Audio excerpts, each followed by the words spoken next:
BTP, Big Business Technology for Small Business. Good morning, welcome to BTP on this rainy, wet day. A little bit of wind as well, it'll be an interesting day. Look, first of all, a shout out. Thank you very much, Daniel and Paul from South Australia, for your comments. And thank you very much also, Mark from Queensland, for your feedback. This is excellent. Everyone's letting me know that these videos are useful. And basically I've been told, keep doing them. The trick for me is to find somewhere different every day to do them, just to make it interesting. So today I'm in one of our vans. But look, today I want to talk about Wi-Fi. Some things you didn't know maybe. Did you know Wi-Fi was invented in South Australia by the CSIRO? A bit of trivia for you. There you go. So we can thank them for that. Worldwide, everyone uses Wi-Fi. Made here in little old Adelaide. Now, actually something else you might not know. Trivia again.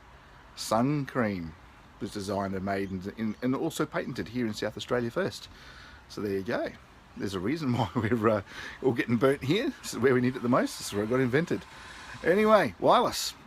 Or Wi-Fi, sorry. Now, Wi-Fi. We have a lot of people who have some unusual, or let's just say some ideas they've made up about it, or some conclusions they've drawn that are not quite right. So I thought I'd let you know how it all works. Now, Wi-Fi. We call it the last mile. Wi-Fi is something that we install only if it's more convenient or only if we cannot cable to that position. Cable is far more reliable. Cable is far more faster, and it's also easier from a network's point of view to maintain and look after. But look at Wi-Fi, what's the deal?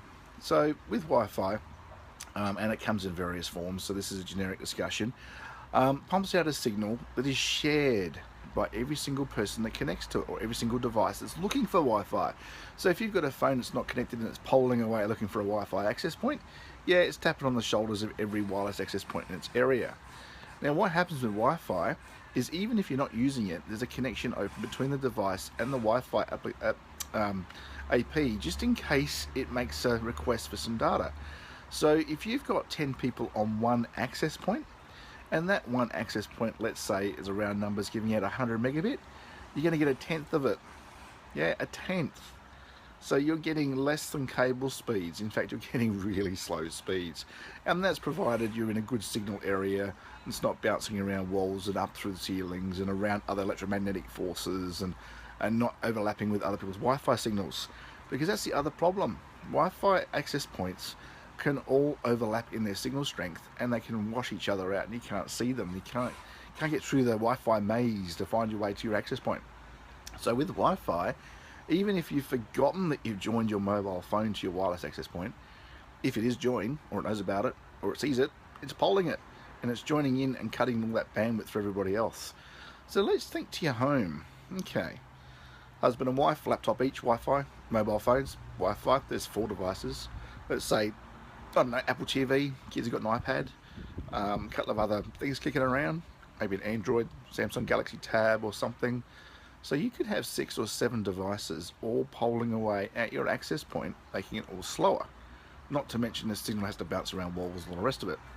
Now, with 100 megabit and you're only getting 10 megabit, or if you've got a lot of Wi-Fi devices, 1 megabit, that's enough to surf the web until you try and download something or stream something, and then you start to feel the hit.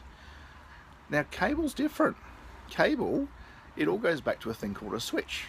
And a switch, in essence, this isn't in reality, but in essence, it's basically giving time slices to people that are connected to that switch, and it's giving them up to 1 gig, or if you're rich enough to afford 10 gig, but it's giving you 1 gig speeds back through the cable to a hardwired device. Now 1 gig, 1000 megabit compared to 1 megabit, it's going to be quicker, it's going to be more reliable.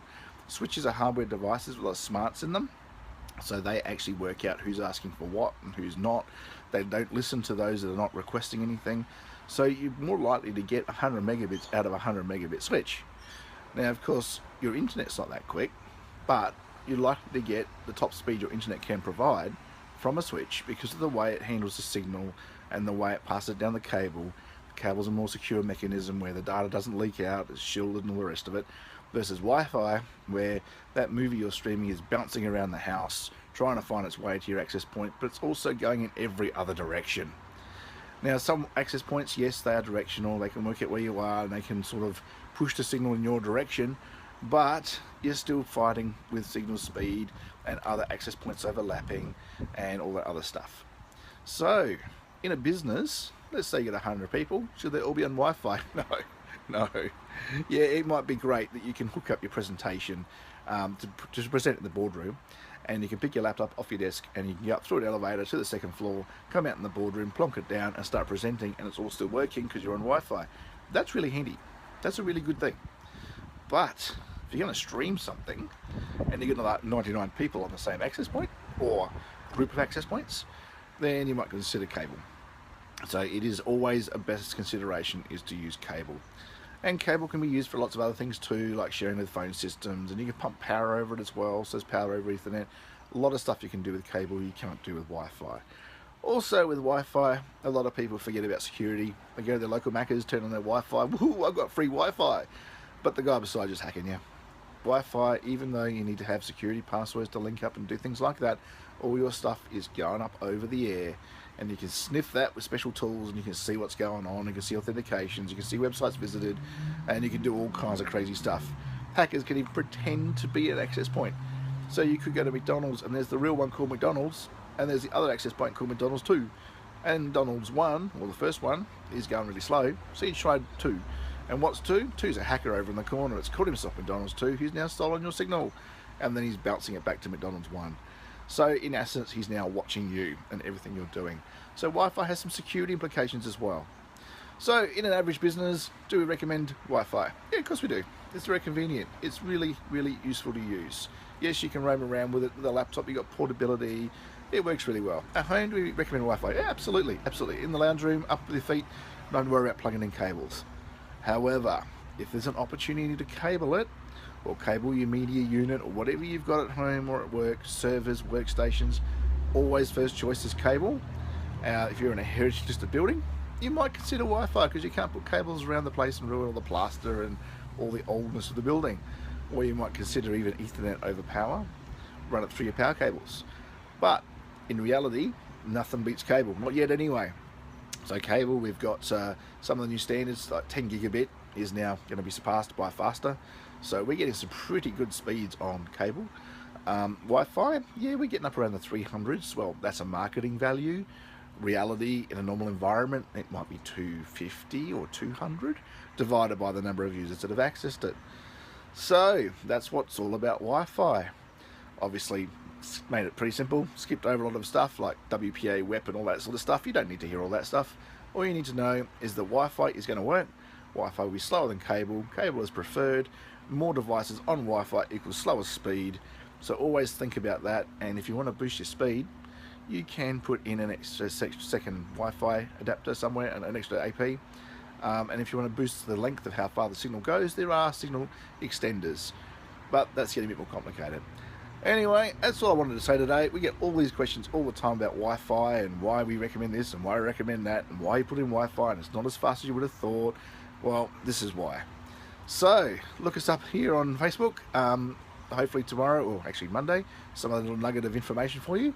Be aware that this stuff I'm also putting up on YouTube, so you can see the back catalogue of all the videos. So it's going up on Facebook, YouTube, LinkedIn, Twitter, and I forget where else it's going. But this video is going everywhere, and it's starting to go a bit viral. So if you want to catch up with a previous one, maybe about passwords or backups or power protection, then they're all there for you to look at and poke fun at and drop comments on and tell me how much I should have brushed my hair. But they're all there for you. All right? So enjoy your coffee today, and we'll catch you when we see you next time.